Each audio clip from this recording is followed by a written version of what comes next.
नमस्कार उत्तराखंड, नमस्कार देहरादून। और बहुत परम सौभाग्य है कि तीसरी बार इस देवभूमि पर संवाद के मंच से आपसे रूबरू होने का अवसर मिल रहा है। और महाराज जी, कुछ प्रारब्ध और कुछ संचित का पुण्य फल होगा जो आपसे संवाद का अवसर इस मंच पर मिल रहा है। सबसे पहले तो आपका अमर उजाला के इस संवाद में बहुत स्वागत, बहुत अभिनंदन। अमर उजाला परिवार की ओर से मैं आपका स्वागत करता हूं। बात मैं इससे शुरू करूंगा कि हम देवभूमि में हैं, हरिद्वार से बहुत निकट देहरादून में बैठे हुए हैं अमर उजाला के संवाद के मंच पर। आप बिहार के जमुई से निकलकर यहाँ हरिद्वार में आ गए। गंगा जी तो वहाँ भी है, गंगा जी तो यहाँ भी हैं, पर सारे ऋषि मुनि तपस्वी आपके जैसे आचार्य इसी देवभूमि का चयन करते हैं अपनी तपस्या के लिए, सिद्धि के लिए, साधना के लिए। ऐसा क्या है इस देवभूमि में? हरि ओ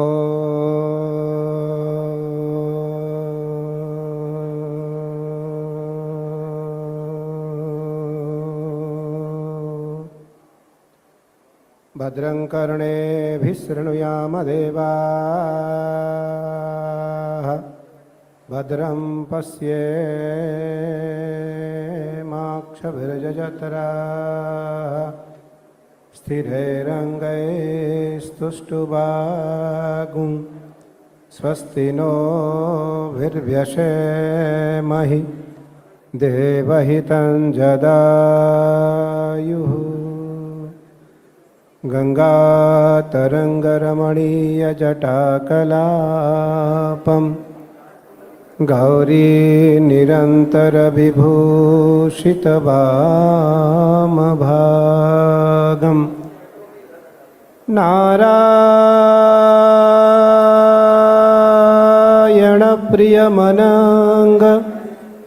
मदापहारम् वाराणसीपुरपतिं भज विश्वनाथं, शङ्करं शङ्कराचार्यं केशवं बादरायणं, सूत्रभाष्यकृतो वन्दे भगवन्तौ पुनः पुनः। ईश्वरो गुरुरात्मेति मूर्तिभेदविभागिने, व्योमवद्व्याप्तदेहाय दक्षिणामूर्तये नमः। ॐ शान्तिः शान्तिः शान्तिः। स्वस्ति वाचन के साथ स्वागत। बहुत बड़ा अच्छा विषय है आपका जी। हर व्यक्ति उत्तराखंड देवभूमि का चयन क्यों करता है? तो एक महापुरुषों का एक वाक्य है कवित्व के रूप में, आषाढ़ चारम मेघमलारम बनी बहारम जलधारम दादूर ढकारम मयूर पुकारम तड़िता तारम विस्तारम नालही समारम प्यास अपारम नंद कुमारम निर्खारी पहरा दो प्यारी मैं बलिहारी गोकुल आबो गिरधारी जी डमक डमक दादुर तर डमक टेकऊँ मोर मलार गिरा तब प्यू प्यू शब्द पुकारत चातक कुह कुह कोकिल कंठ गिरा तब गरड़ गरड़ नभ होत गराजा गिरबर पर से शिखर तड़े तब रुम झुम बरखत बरखा गरर गरर घन घुर गरजे जी। यह आभास केवल यहाँ होता है। क्या बात? यह आभास केवल उत्तराखंड में होता है। आदि जगत गुरु शंकराचार्य भगवान का जब प्रादुर्भाव हुआ, शंकराचार्य स्वयं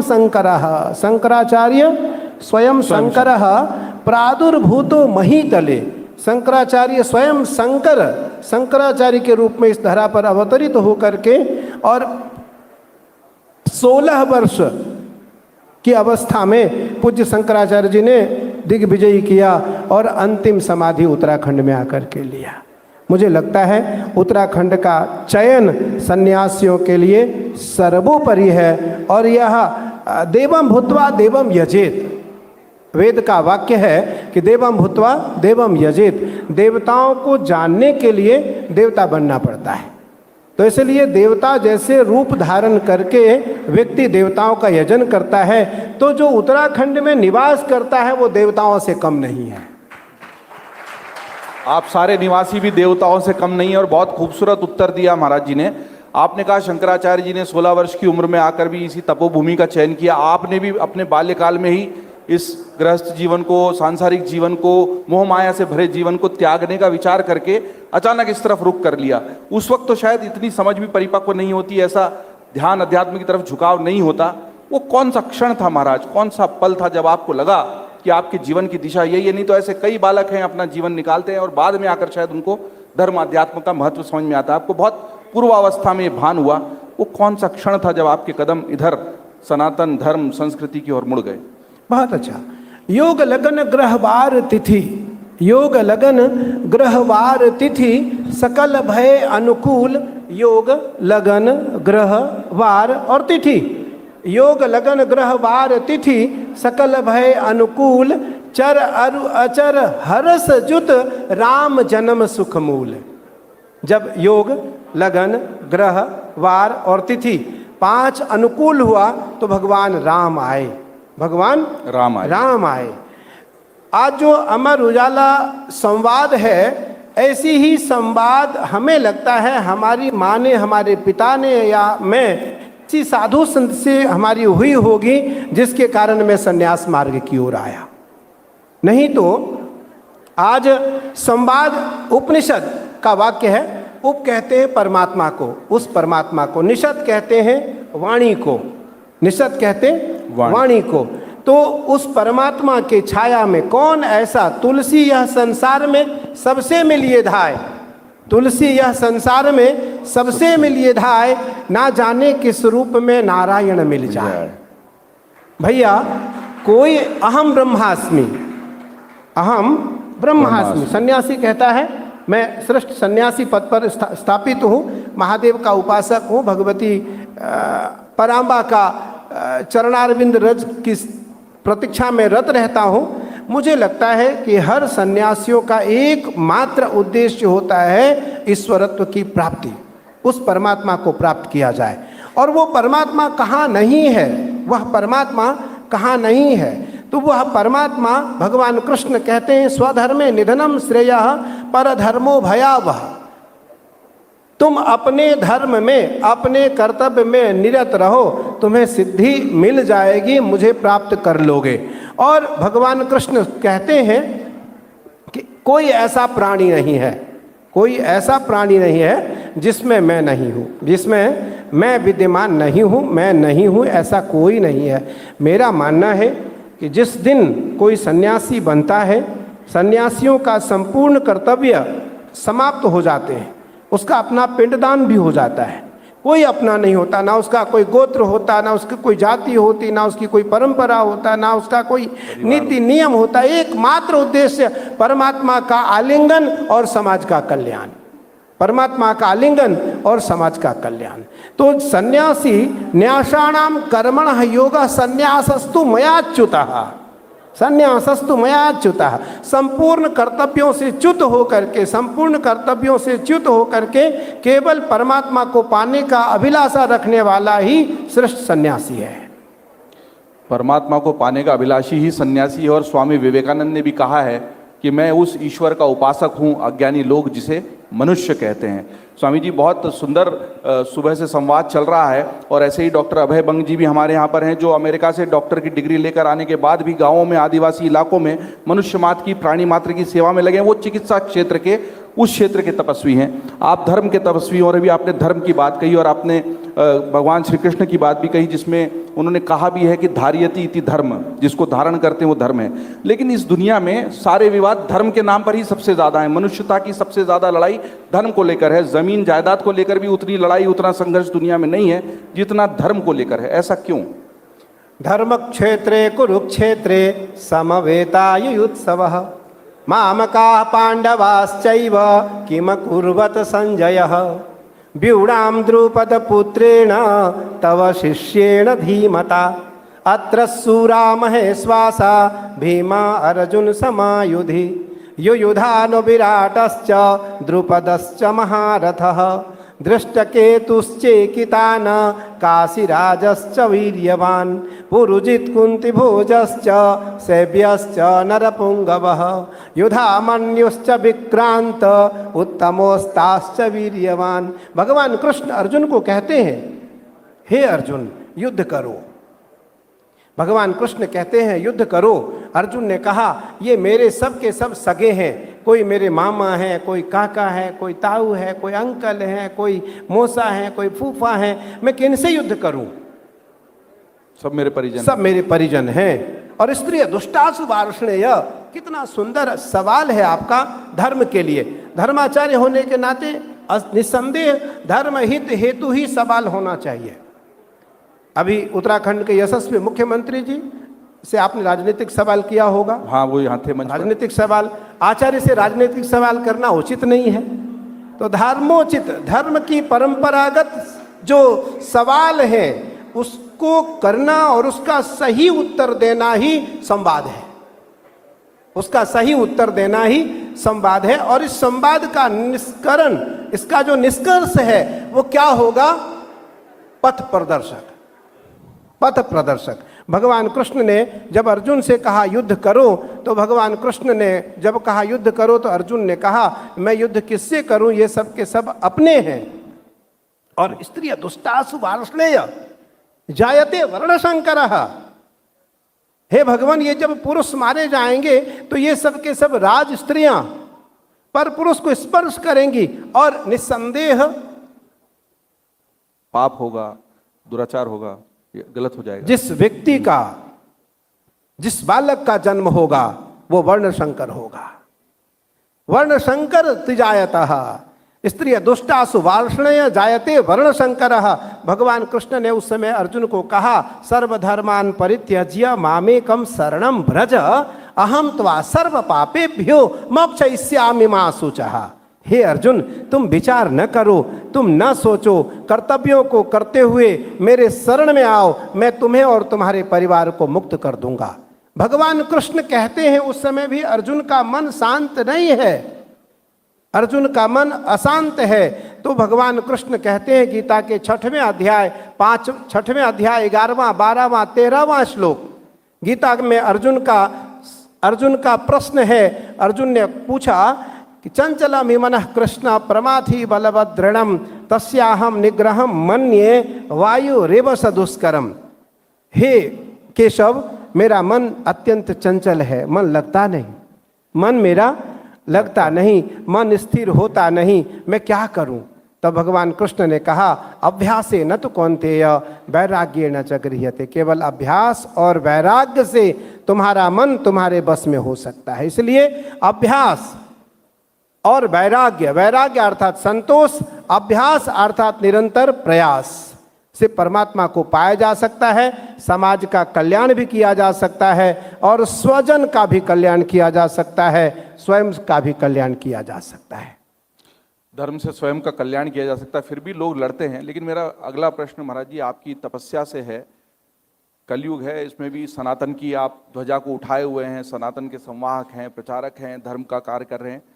आज के इस समय में कल्पना करना भी मुश्किल है जब व्यक्ति 2 मिनट का ध्यान नहीं लगा पाता। रील्स का जमाना है, शॉर्ट्स का जमाना है, इंटरनेट का जमाना है, डिजिटल का जमाना है। अभी भी बहुत से लोग आपको सुनते हुए भी शायद मोबाइल देख रहे होंगे, कोई ज़रूरी मैसेज पढ़ रहे होंगे, भाई साहब आप नीचे मत कीजिए मोबाइल, मैं तो देख रहा हूँ। तो शॉर्ट्स और रील्स इतना सा भी ध्यान हमारा कहीं लग नहीं पाता। ऐसे में कैलाशानंद जी महाराज 22 से 24 घंटे की लगातार सतत तपस्या साधना कैसे करते हैं महादेव की, शंकर की, वो शक्ति, वो उपासना, उसका हम तो 1 मिनट का भी ध्यान नहीं लगा पा रहे इस कलयुग में। क्या हुआ, जब मैंने यह साधना प्रारंभ की आज के 35 वर्ष पहले इस जन्म में, मैं अभी 47 पूरा कर चुका हूँ, 48वें में लगा हुआ हूँ। इस जन्म में 35 साल पहले मैंने इस साधना को प्रारंभ किया तो मैं अंदर करता था अपने पूजन कक्ष में और भारत के 1-2 लोग देखते थे। आज इस पूजन को 200 करोड़ लोगों ने देखा है। पिछले साल के पूजन को 200 करोड़ लोगों ने, बिना आईटी टीम। मैं ये बताना चाहता हूं, अगर आप असली हो तो किसी यंत्र की आवश्यकता आपको नहीं है, ईश्वर आपके साथ है। क्या बात, जोरदार, ईश्वर आपके साथ है। और एक आसन से, आसन बदलता नहीं कभी, लेकिन यदि मैं कहूं कि मैं कर रहा हूं तो ये मेरी भूल होगी। महादेव करवा रहे हैं, महादेव करवा रहे हैं। उन्होंने मेरा चयन किया कि तुम इस कर्म को करो, तुम इस कर्म कांड को करो। आप देखिए, मैं कहना नहीं चाहूँगा, लेकिन जज साहब मेरे साथ हैं। अभी पिछले नवरात्रि की एक रात्रि की हवन में मैंने जज साहब को बिठाया। 100 डिग्री तापमान था हवन कुंड का। कितना तापमान था? 100 डिग्री। जज साहब बैठे थे हवन में। मेरा मानना है कि 100 डिग्री तापमान में कैसे कोई हवन कर सकता है, पर भगवती कहती है तुम करो तो मैं कराऊंगी, तुम करो मैं कराऊंगी, मैं कराऊंगी। क्योंकि उस भगवती के कानों का जो कुंडल है, उस कुंडल में कितना तेज है, उस दुर्गा सप्तशती के एक श्लोक के माध्यम से यह पता लगता है कि रोगा न शेषा न पहंसि तुष्टा, सारे रोगों से दूर करने में समर्थ भगवती है। महादेव मुझे 35 वर्ष मुझसे महादेव ने सेवा करवाया। इस बार 36वां साल है, 36वां साल है। हर साल डॉक्टर ये कहता है कि आपका ये घुटना अब काम नहीं करेगा, इसको चेंज करना पड़ेगा, ये पैर की हड्डी आपकी चेंज करनी पड़ेगी, ये जंघे की हड्डी टेढ़ी हो गई, ये चेंज करनी पड़ेगी। और 3 महीने बाद मैं वापस ठीक हो जाता हूँ, 3 महीने बाद मैं वापस ठीक हो जाता हूँ। और आप देखेंगे, क्योंकि अब तो लगभग दुनिया के सभी लोग उस अभिषेक को देखने लगे। मुझे लगता है ये आज करोड़ों करोड़ लोग महादेव के उपासक हुए। करोड़ों करोड़ लोगों ने आज महादेव की साधना मुझसे सीखी। मेरी साधना को, हमारी साधना को देख करके लोगों ने प्रेरणा लिया। मेरा मानना है कि भगवान की एक समाधि लगती है। महादेव एक दिन नाराज होते हैं किसी विषय को लेकर के, तो महादेव की समाधि लग जाती है। तो महादेव बीते संबत सहस 87 तजे समाधि शंभु अविनाशी। 87,000 संवत महादेव समाधि में रहते हैं। 87,000 संवत महादेव समाधि में रहते हैं। और जब महादेव की समाधि टूटी तो राम नाम जब सुमिरन लागे, जाने हूँ उमा जगतपति जागे। सबने देखा सुना कि भगवान राम जग गए। भगवान के मुख से राम नाम निकला। उमा बोली, हे नंदी, हे भृंगी, हे श्रृंगी, सब उठो, हे गणेश, हे कार्तिक, आओ महादेव के पास आओ। सब दौड़ करके महादेव के पास आए। महादेव ने कहा मेरी समाधि टूट गई। माँ पूछती है समाधि में कहाँ थे आप? तो महादेव ने क्या उत्तर दिया कि यतः प्रमाण विषयस्य रामार्थ राम संभव। मैं राम का आत्मचिंतन कर रहा था, मैं राम का आत्मचिंतन कर रहा था, मैं राम का निरोधा था, मैं राम का पुरोधा के रूप में राम को स्वीकार कर रहा था। भैया आज लगभग 1 लीटर पानी महादेव की कृपा से पूरे सावन में 1 महीने में पीने का अवसर मिलता है। हर दिन 50 ग्राम 60 ग्राम पानी पीते और पूरे सावन एक आसन से 22 घंटे महादेव की साधना करते। 36वां साल होगा, ये 36वां साल होगा। लेकिन महादेव नहीं मिलेंगे। मैं फिर ये कह रहा हूं, गोस्वामी तुलसीदास जी लिखते हैं कि मान ही जगत प्रमाण अपराधा, अब बिनु विवश कारण को बाधा। जो जग तप यह आतप बरई, और विधि निषेध कलिमल गुण हरई।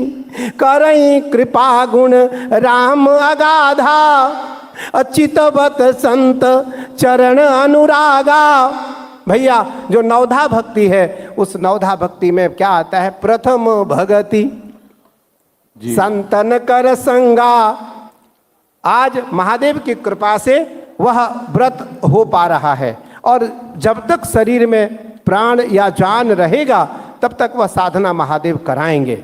हम भी ये प्रार्थना करेंगे कि आपकी साधना ऐसे ही जारी रहे। जब अपनी तपस्या का तप इतना ऊंचा हो जाता है तो बाहर की जो दैहिक आंच होती है वो भी प्रभावित नहीं करती। महाराज जी ने कहा, महाराज जी उम्मीद तो ये है, विश्वास तो ये है, इच्छा तो ये है कि संवाद का ये सिलसिला अनवरत चले, लेकिन समय की मर्यादा है। 2 छोटे सवालों के साथ इस सत्र को यहाँ विराम देना चाहूँगा। पहला सवाल तो ये है कि चूंकि आप सनातन के धर्म के और हिंदू धर्म के ध्वजवाहक हैं, उसी ने सबसे ज़्यादा आक्रमण सहे, जो पुराना हमारा ज्ञान था, पूरा पुस्तकें जला दी गई, समाप्त कर दी गई, उसको वापस सतह पर लाने का, सामने लाने का, संजोने का कोई प्रयत्न आप कर रहे हैं, संक्षिप्त में उसके बारे में बताइए और फिर आखिरी सवाल के साथ हम संवाद को विराम देंगे। हम लगभग भारत के 10 उन लाइब्रेरियों में मैं गया जो प्रतिबंधित लाइब्रेरी था, जहाँ से संस्कृत को उर्दू में, अंग्रेजी में या फारसी में कन्वर्ट करके हमारे शास्त्रों को छुपा दिया गया था।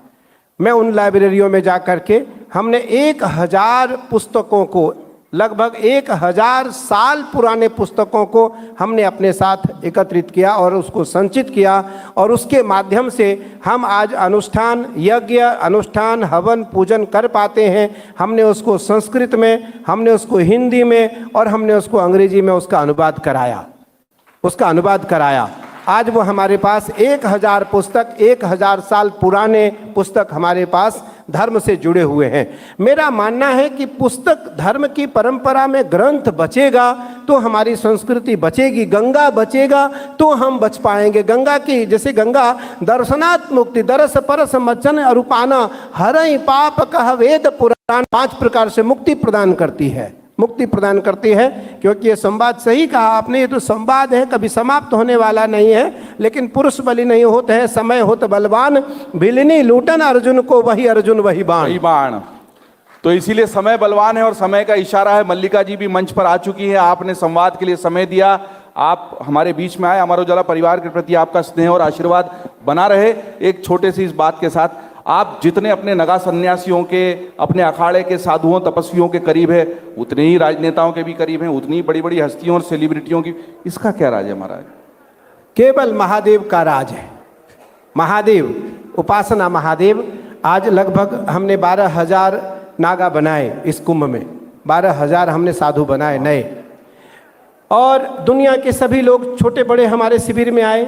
50 लाख लोगों को भोजन कराने का भाव था अपने शिविर में, और 2,27,00,000 लोगों ने हमारे शिविर में भोजन किया। 2,27,00,000 लाख लोगों ने हमारे शिविर में भोजन किया। और दुनिया का कोई ऐसा नहीं होगा जो न आया हो, छोटा बड़ा हर प्राणी आया, जिसको हम जानते हैं, जिसको नहीं जानते। मेरा मानना है आपके अंतःकरण में सरलता हो, सज्जनता हो, सहजता हो, समरसता हो और सरसता हो, तो संसार के हर प्राणी आपसे मिलने के लिए आतुर होगा। बहुत बहुत आभार स्वामी जी का। और हमारे बीच में आचार्य जी आप पधारे, एक बार पुनः धन्यवाद। अगर आप ये वीडियो YouTube पर देख रहे हैं तो हमारे चैनल को सब्सक्राइब कर बेल आइकन दबाएं, और Facebook पर देख रहे हैं तो हमारे पेज को लाइक करें।